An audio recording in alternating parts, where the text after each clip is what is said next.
ಇವಳೇನಪ್ಪ video starting ಈ ತರ biscuit ತೋರಿಸ್ತಿದ್ದಾಳೆ ಅಂದ್ಬಿಟ್ಟು ಕ್ರಾಕ್ ಜಾಕ್ ನ ಪ್ರಮೋಷನ್ ಮಾಡ್ತಿದೀನಿ ಅಂತ ಅನ್ಕೋಬೇಡಿ ಆಯ್ತಾ.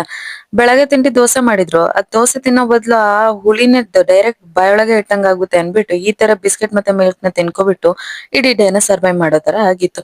ಅದಾದ್ಮೇಲೆ ಇನ್ನೇನ್ ಕಾಲೇಜ್ಗೆ ಹೋಗೋ ತನಕ ಸ್ವಲ್ಪ ಟೈಮ್ ಉಳ್ದಿತ್ತಲ್ಲ ಅನ್ಬಿಟ್ಟು ಟೇಬಲ್ ನ ಈ ತರ ನೀಟಾಗಿ ರೆಡಿ ಮಾಡಿದೆ. ಯಾವ ತರ ಟೇಬಲ್ ಸೆಟ್ ಮಾಡಿದೀನಿ ಅಂತ ಕಮೆಂಟ್ ಮಾಡಿ ಆಯ್ತಾ. ಅದಾದ್ಮೇಲೆ ಕಾಲೇಜಿಗೆ ಹೋಗ್ಲೇಬೇಕಲ್ಲ ಅನ್ಬಿಟ್ಟು ಕಷ್ಟಪಟ್ಟು ಇಷ್ಟಪಟ್ಟು ಎಲ್ಲಾ ಮಾಡ್ಕೊಂಡು ಈ ತರ ರೆಡಿ ಆದೆ. ಹೇಗ್ ಕಾಣಿಸ್ತಿದೀನಿ ಅಂತ ಕಮೆಂಟ್ ಮಾಡಿ ಆಯ್ತಾ. ಈ ವಿಡಿಯೋ ಮಾಡ್ಬೇಕಾದ್ರೆ ಅಯ್ಯೋ ಹಾ ಹೂ ಎಲ್ಲ ನೆನ್ಪಾಗ್ತಿತ್ತು, ಏನ್ ಹೇಳ್ಬೇಕು ಡೈಲಾಗು ನೆನ್ಪಾಗ್ತಿರ್ಲಿಲ್ಲ. ಅದಕ್ಕೆ ಸ್ವಲ್ಪ ಪೋಸ್ ಕೊಟ್ಕೊಂಡು ಹಿಂದೆ ಆಕ್ಚುಲಿ ನನ್ ಫ್ರೆಂಡ್ ನನಗ್ ಕಮೆಂಟ್ ಹೊಡಿತಿದ್ರ ಆಯ್ತಾ. ಅದಕ್ಕೊಂದ್ ಸ್ವಲ್ಪ ನಗಾಡ್ಕೊಂಡು ಆದ್ರೂ ವಿಡಿಯೋ ಮಾಡೋದ್ ಮಾತ್ರ ಸ್ಟಾಪ್ ಮಾಡಿದೆ, ಈ ತರ ವಿಡಿಯೋ ಮಾಡ್ಕೊಂಡೆ. ಅಣ್ಣ ಸಖತ್ ಆಕ್ಟಿಂಗ್ ಮಾಡ್ತಿದ್ದೆ ಕಣ, ನಮಸ್ಕಾರ ಕಣ. ನೀನು ರೆಡಿ ಆಗ್ಬಿಟ್ಟು ಬ್ಯಾಗ್ ಎತ್ಕೊಂಡು ಹಾಗೆ ಬಾಟಲ್ ಎತ್ಕೊಂಡು ಕಾಲೇಜಿಗೆ ಈ ತರ ಹೋದೆ. ಗೇಟ್ ನೋಡಿದ ತಕ್ಷಣ ಎಲ್ಲರಿಗೂ ಎನರ್ಜಿ ಬರುತ್ತೆ ಏನೋ ನನಗ್ ಗೊತ್ತಿಲ್ಲ, ನನಗ್ ಮಾತ್ರ ಎನರ್ಜಿ ಎಲ್ಲ ಯಾವಾಗ ಬೆಲ್ ಹೊಡೆದು ವಾಪಸ್ ಹೋಗ್ತಿವಿ ಅನ್ನೋ ತರ ಆಗ್ತಿತ್ತು.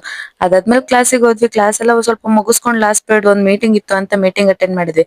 ಅಲ್ಲಿ ನೋಡಿದ್ರೆ ಈ ಹುಡುಗಿ ಈ ತರ ಆಡ್ತಿದ್ಲು ನೋಡಿ. ಈ ಹುಡುಗಿ ಏನ್ ಹೇಳ್ಬೇಕು ನೀವೇ ಹೇಳಿ. ಏನೋ ಕಂದಲೆ, ಏನೋ ಏನೋ ಏನೋ ಏನ್ ಸ್ಮಾರ್ಟ್ ಆಗಿದೆಯಲ್ಲಿ. ಆಫ್ರಿಕಾದಿಂದ ನಡ್ಕೊಂಡೇ ಬಂದ್ಬಿಟ್ಟಿಯೇನೋ ಲೇ, ಇವ್ನ ಹೆಂಗ ನೋಡೋ.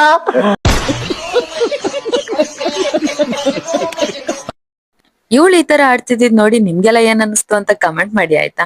ಅದಾಗೆ ಆತರ ಕ್ಲಾಸ್ ಮುಗಿಸ್ಕೊಂಡು ಹಾಸ್ಟೆಲ್ ಬಂದು ಊಟ ಮಾಡ್ಬಿಟ್ಟು ಮಧ್ಯಾಹ್ನ ಸ್ವಲ್ಪ ಹೊತ್ತು ಮಲ್ಕೊಂಡು ಇನ್ನೇನ್ ಸಂಜೆ ಆಗೇ ಬಿಟ್ಟಿತ್ತು.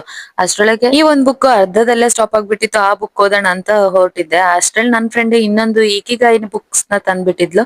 ಅದೆರಡು ಬುಕ್ ನ ಯಾವಾಗ ಕಂಪ್ಲೀಟ್ ಮಾಡ್ತೀನೋ ಗೊತ್ತಿಲ್ಲ, ಇಟ್ಟಿರು ಅಂತ ಅನ್ಬಿಟ್ಟು ಅದನ್ನ ಇಟ್ಬಿಟ್ಟು ಸ್ವಲ್ಪ ಕೊಟ್ಟಿರೋ ವರ್ಕ್ಸ್ ನ ಬರ್ದು ಮುಗಿಸಿ ಆಮೇಲೆ ಬೆಳಗ್ಗೆ ಅಷ್ಟ ಅಂದ ರೆಡಿ ಮಾಡಿ ಟೇಬಲ್ ನೋಡಿ ಸಂಜೆ ಅಷ್ಟ್ರೊಳಗೆ ಯಾವ ತರ ಆಗಿರುತ್ತೆ. ಆಯ್ತು ಬಿಡು. ಅದಕ್ಕೆ ಹೇಳೋದು ಎಷ್ಟೇ ಚೆನ್ನಾಗಿ ಟೇಬಲ್ ಕ್ರಿಯೇಟ್ ಮಾಡಿ ರೆಡಿ ಮಾಡಿ ಕೂರ್ಸಿದ್ರು ನಾನ್ ಲಾಸ್ಟಿಗೆ ಸಂಜೆ ಆಗೋಷ್ಟ್ರೊಳಗೆ ಈ ಸ್ಥಿತಿಗೆ ಬಂದಿರುತ್ತೆ. ಇದಾಗಿತ್ತು ನನ್ನ ಮಿನಿ ವ್ಲಾಗ್. ಹೇಗಿತ್ತು ಅಂತ ಕಮೆಂಟ್ ಮಾಡಿ, ಹಾಗೆ ಸಪೋರ್ಟ್ ಮಾಡೋದನ್ನ ಮರಿಬೇಡಿ. ನಾನು ನಿಮ್ಮ ಪ್ರೀತಿಯ ನಿಮ್ಮನೆ ಮಗಳು ಪ್ರಿಯಾಂಕಾ NV. Keep supporting.